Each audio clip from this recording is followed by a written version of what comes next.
What's up, man? You good? I'm good. How about you?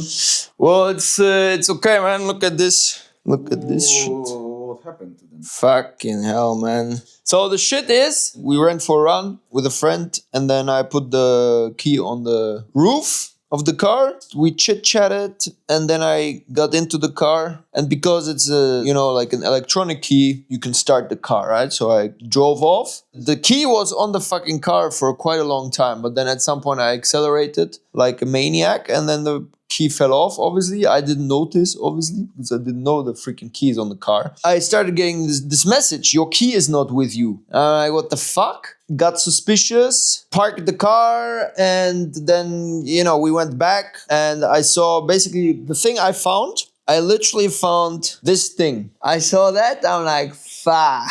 And then, I was walking the street, and there was, just 20 parts of this fucking key. This thing is kind of completely more or less intact. So you still have the spare key. Sooner or later, we'll need to go to the dealership and just get a spare key, probably reprogram the whole system. So yeah, we did some work. Basically, the challenge for today is I'm paying a shit ton of money every month for this car. And the question is, can this car pay for itself? Basically, we need to somehow make $5,000 over the next 10 hours. That's the challenge. I don't know, Jason, you think it's gonna work somehow? Absolutely. This guy, he knows exactly how to make challenges happen, okay? Jason is a fucking sales genius. I think we can go for food now. Yeah? Yeah, let's go for food and then we can talk a little bit about sales. Because Jason has the real fucking sauce, man. I'm the sauce god, The nice thing about our offer is, everybody needs content, right? That's the truth. But the shit thing about our offer is you want to have an offer that produces results for clients immediately, right? Ideally, the client is in a state of euphoria. This is what happens if you don't clean your car in Poland, People are fucking ruthless. Polish people like order and clean cars, So if you park your car here, you leave it dirty, for sure they will say, I fucked your mother. Because it's just it's very disrespectful to have a dirty car like this. So yeah, basically, with an offer, you want to be able to, when the customer is in a state of euphoria, they're like, nice, I bought this, now I want results. Then you want to be able to give them some kind of success experience fast, right?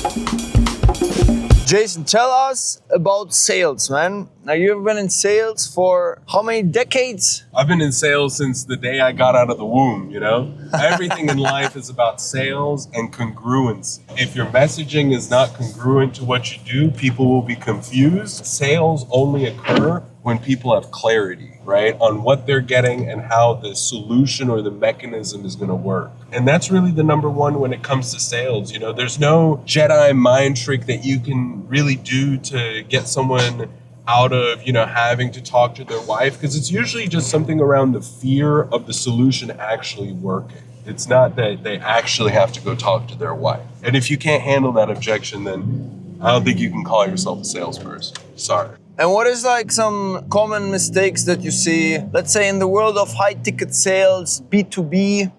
Without really being in the business, it's hard to tell, but I would usually put it on the sales team, right? Because there's no amount of marketing that a company can do if your sales team is ass, right? And so really what I think the issue is people are just not trained to actually listen. Right? Listening is huge when it comes to sales. And really, you should be aiming to speak, 20 to 30% of the conversation's time, right? Because you are a doctor, right? You are prescribing a solution based on the problems that the prospect brings to you, yes? And you're trying to find a fit towards the solution that you're offering, yes? Yeah. So I think, listening is definitely a huge issue. And number two, trying to actually help the person. That's another thing that ties into congruency, in my opinion, right? Where you need to be congruent with what you sell, who you sell it to, and really try to make a positive impact on the person that you're looking to work with.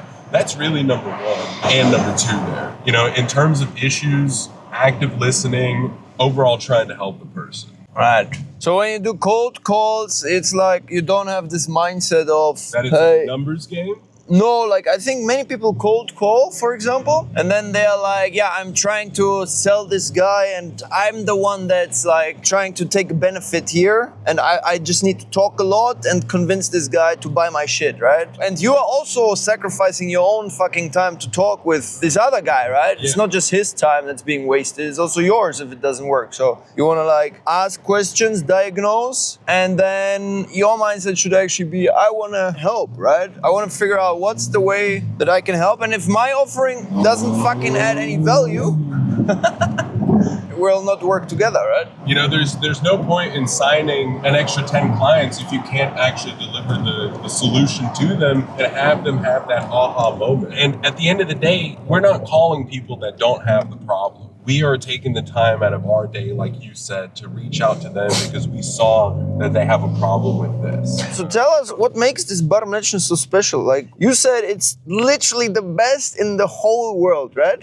Okay, yeah, it's the best in the whole world. You know, one random day I was walking down the street, I could smell the kotlets chabowy, right, being cooked. And I could just smell it being cooked from outside. And I'm like, where's this food being cooked? And I was hungry. And then it's like inside of a building. There's no actual front door to this restaurant. And there were a shit ton of cops inside. And I'm like, well, if there's cops there, then it's gotta be good. So why is the presence of cops a bull signal for bar mleczny? You know, in my opinion, you know, cops, they're really selective with both price and taste. Right. Right? And so because of that, I was like, hey, I mean, it's got to be a signal that this place knows what the hell they're doing. And then I just saw two people in the kitchen cooking all the food, and I'm like, that's an even better sign that the food's got to be awesome.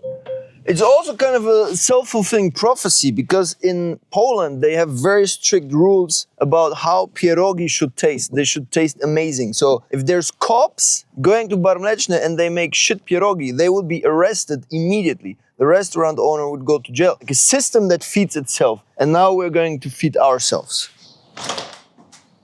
Yo, this is some OG shit. Dobra, dzięki. So best bar mleczny in the world is closed. On Monday. It's a sign of their quality because like they don't give a fuck, you know? They're like, Monday is the busiest day. Fuck We're you closed. guys, we're closed.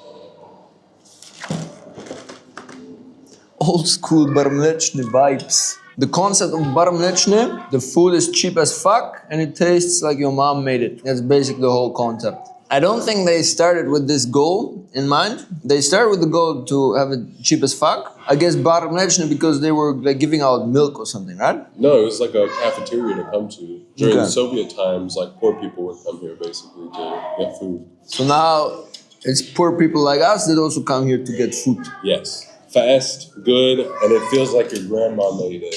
Like I love bar mleczny. I always miss it when I'm in other countries because it's so fast and it's actually quite healthy and it's the kind of food you can eat on a daily basis 3 times a day. Like if I start going to pizzerias or something 3 times a day, I want to throw up after like 2 days. Yeah, it's too much bread. But this kind of stuff is literally like just like some chicken, some schnitzel, some potatoes, just basic stuff like your mom would cook it at home. So it's amazing. After this fulfilling meal, what do you think for like a small agency like us? What are some good ways to grow? I mean, what are we doing right now? And maybe it's interesting for other people that have agencies that are, you know, trying to scale in today's day and age. Usually I think it's just about looking for where the next bottleneck is. Really the easiest way is to, you know, do 100x of what you're doing right now and see what breaks. Like what would happen if today we changed our ad budget from $1,000 a day to $10,000 a day? And what's going to break along that path? And what's going to allow us to then sustain that sort of, you know, ad spend, and then what's our actual net 30 collection rate? Okay, but what if you don't even have like this first channel that gives you, let's say, predictable cash flow? Because I think most agencies where they fail, the founder starts, they get some clients from somewhere, right? Mm-hmm. LinkedIn or some friends or whatever. And then they're in this perpetual state of just getting random clients here and there. Mm-hmm. They're never able to like really seriously scale this. How do you find this like first thing that works where you're like, okay, understand we can scale this, and maybe what options are there out there, like cold email, cold whatever. If you're a founder-led agency where you're really wearing most of the hats still, I think what's most valuable is number one, doing a great job for the existing clients so that you can then capture referrals from them. I think that's definitely the step one. I mean, we have this term in SaaS called product market fit, and I guess we could kind of call it agency market fit, but that's really a combination of like your retention being there and you not just like losing clients every 30 days, actually being able to retain them for 6, 12, 18 months. And then of course also being able to upsell them before you even take a look at, running paid ads or doing cold calling or cold email or any of those things. Because as you start to scale, more things will break. And if you don't have all your ducks in a row now, you definitely won't once you start applying the pressure through traffic. Because shit scales. Yeah, simple scales and complex fail. Yeah. You know who said that? The Pope? Almost, Steve Jobs.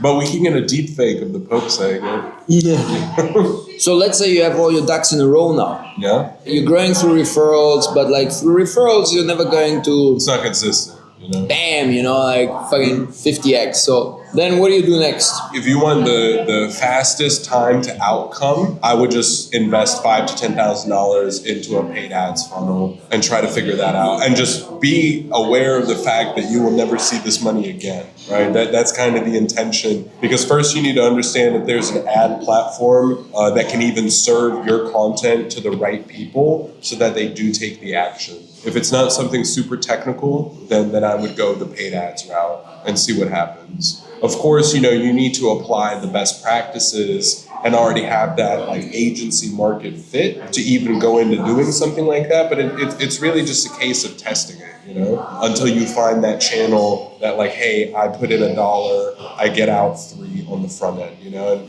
whatever happens in terms of like retention and your upsell opportunity as well. Yeah.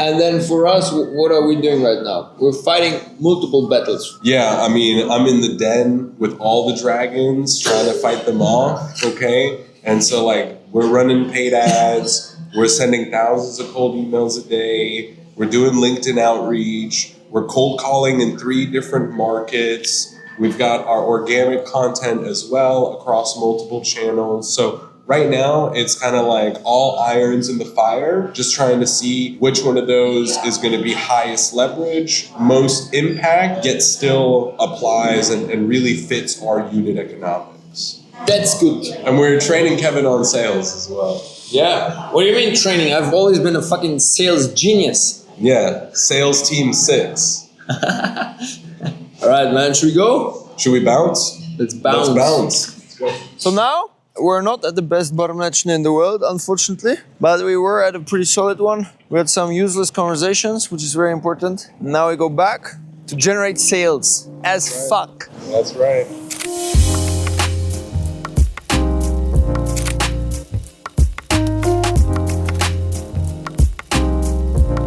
So now we'll go to the gym, because later during the day I'll have a talk. It's a very VIP talk, so we'll not take you with us. It will just be me and some guys. And before a talk, it's always important to train your arms, because the bigger your biceps, the more authority you will command, the more people will trust you. It's important that when you go to the gym, you look like a homeless person. So that's really always what I'm trying to achieve.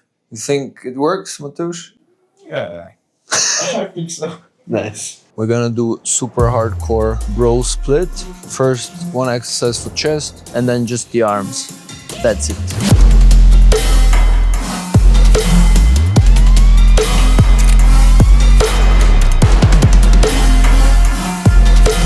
Chest, triceps, biceps, 3 exercises, and we're set up for a good talk.